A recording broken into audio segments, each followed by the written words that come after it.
Hi, this is Everett with Brain Powder Kid, and today I'm going to talk to you about milk. Okay, so let's just dive into this because I already tried to record this before and it got a little lengthy. So, first, I want to talk to you about dairy milk. Dairy milk is just not good to drink. So, I don't know if you're drinking dairy milk right now, but please stop. And the reason why is because of a couple different reasons, but we're going to focus on a specific one. It's called casein protein. Casein protein is located specifically in dairy products and specifically in milk. And this is a protein, it's a slow digesting protein. It is pretty much the opposite of whey protein, which is fast digesting protein.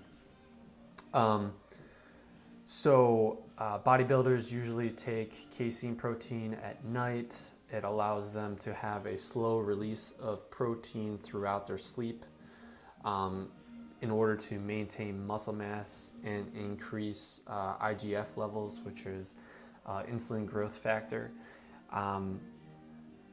So, depending on, why you're using it, maybe it's good for you. I would say that it's never really a good situation to use casein. And that is because of this reason. Casein actually is broken down by your body's enzymes to create something called casomorphins.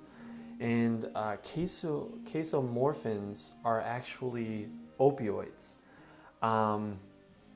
We know about opioids because of some of the crazy addictions that are around the United States right now involve opioids. And these are substances that act on the opioid receptors and produce morphine-like effects. So your body breaks down this casein into these casomorphins. It goes through the gut barrier, gets into your bloodstream, and it can actually pass through your blood-brain barrier. And it can create these effects. One of the reasons, let's see here, it's basically going to create the same effects that opioid addiction have. It can give you basically suppressing your respiratory system. It can induce constipation. You can have withdrawal effects, actually.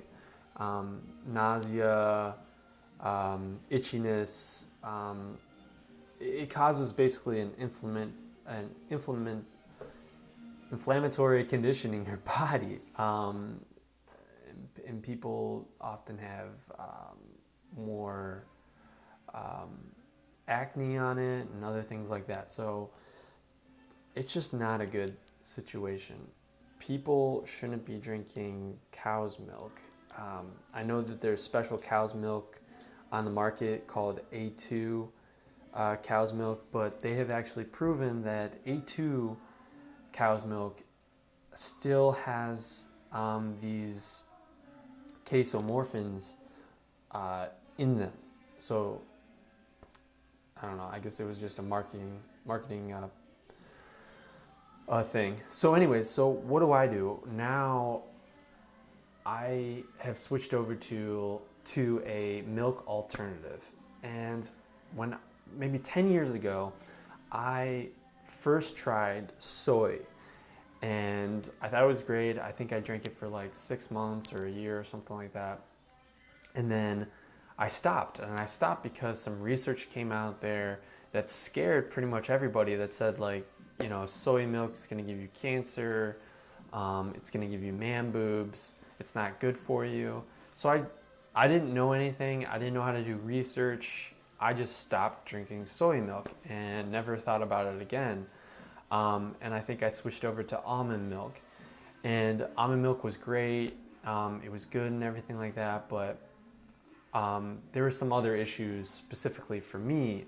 Almond milk caused me to stop drinking almond milk, which was, it has high levels of vitamin E, and specifically for my genetics, I've gotten genetic testing through 23andMe, and it says that my body doesn't do well with high amounts of vitamin E. It's typically a really good thing for people. It's a very powerful antioxidant, but for some reason my body just does not process vitamin E like a normal person.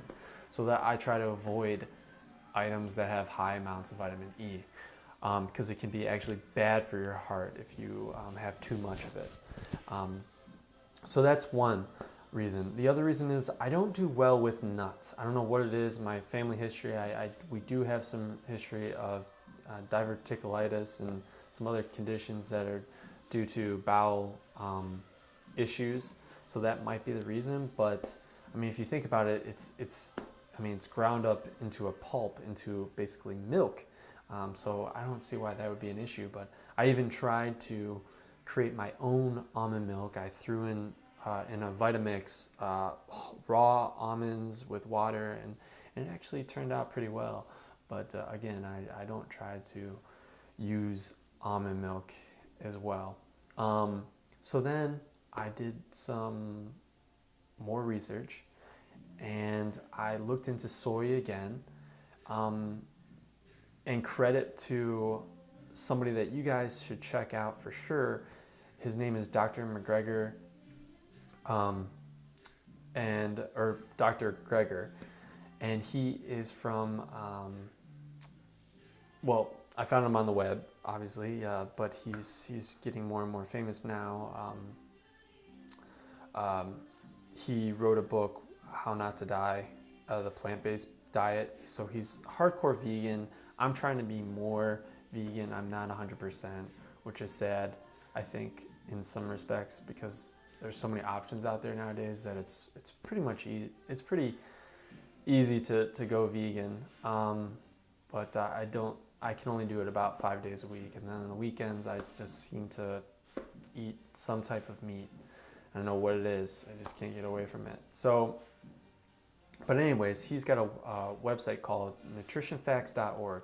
Amazing website. It's got YouTube videos, it's got transcripts, it's got research links, everything that you need to do a really good analysis of whatever you're interested in when it comes to nutrition. So he basically had this video out there, and he had some research on it. I'll just tell you one of them. Basically, that men that are drinking soy milk, there's a study done, over 12,000 men were asked about their soy milk intake, and they followed up with them 16 years to see who got cancer and who didn't. And those who had the highest soy milk intake reduced their prostate cancer incidence by over 70% reduction of prostate cancer, which is insane. It's like, that's just a crazy amount. Of course, that's just an epidemiologist.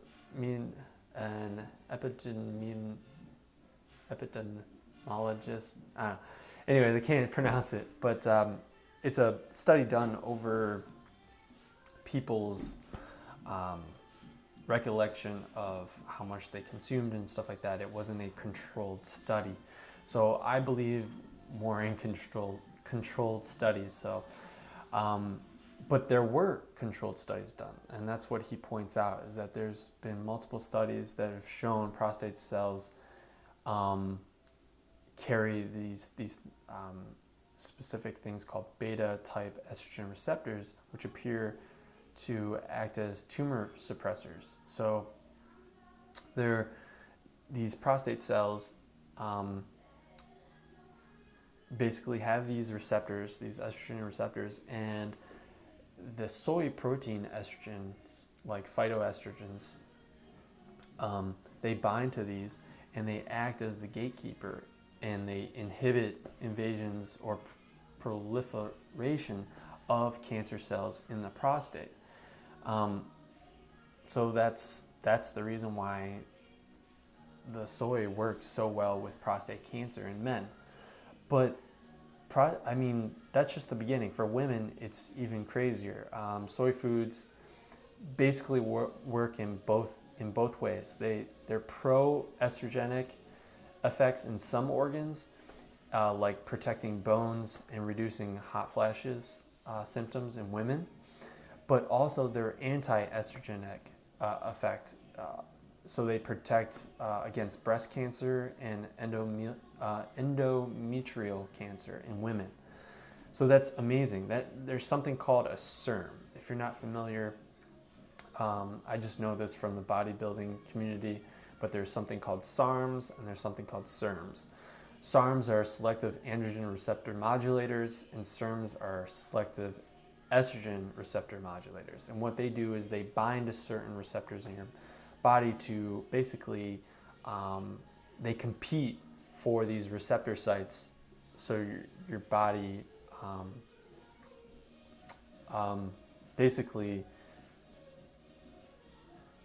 just what I just said there, they both have pro-estrogenic effect and anti-estrogenic effects in certain parts of your body. And they create these ideal situations, bringing your body to homeostasis, basically saying like, hey, these are the good things about estrogen, here are the bad things, we're going to turn on the good things, we're going to turn off the bad things. So that's why it's so great. So that's basically it. I'm writing a blog post as well. It's going to have more detail in it, but this video is already 11 minutes long, and I really don't want to go much further. I'm just going to sum it up like this. There are some things you want to look out for when it comes to these milk alternatives. They might have emulsifiers in them. One that's the baddest, or it's just most important one to make sure that you don't have in your milk alternative is something called carrageenan, and you might heard of that before. It is a red algae called Irish moss. Anyways, they used it for emulsification in these milk alternatives, and it's been proven to cause gut inflammation in your body, and the FDA has labeled it as potentially harmful potential. So let's just put it that way. So check that out. So the new USDA guidelines include soy milk, which may be good because drinking soy milk has been associated with weight loss, relieving constipation, reducing cancer risk, preventing COPD. Soy milk has 75% more antioxidants than cow's milk, contains phytoestrogens that have a number of health promoting effects. And let's see here, girls who drink soy milk as opposed to cow's milk develop at a more normal age, beginning puberty 8 months later on average. Drinking soy milk with spices such as curcumin may especially be beneficial, the golden milk. But if you're drinking soy milk with tea, just be aware that soy proteins can block the beneficial effects of the catechins in tea. So I'd suggest not mixing the two. Besides that, drinking soy milk may prevent the decline in IGF-1 levels, which could ordinarily expect on a plant-based diet. So that's about it. Hopefully you enjoyed the video. Hopefully it wasn't too long. Please check out nutritionfacts.org and let me know, like and subscribe. I'll leave my post down in the description down below. Take care, peace out, have fun.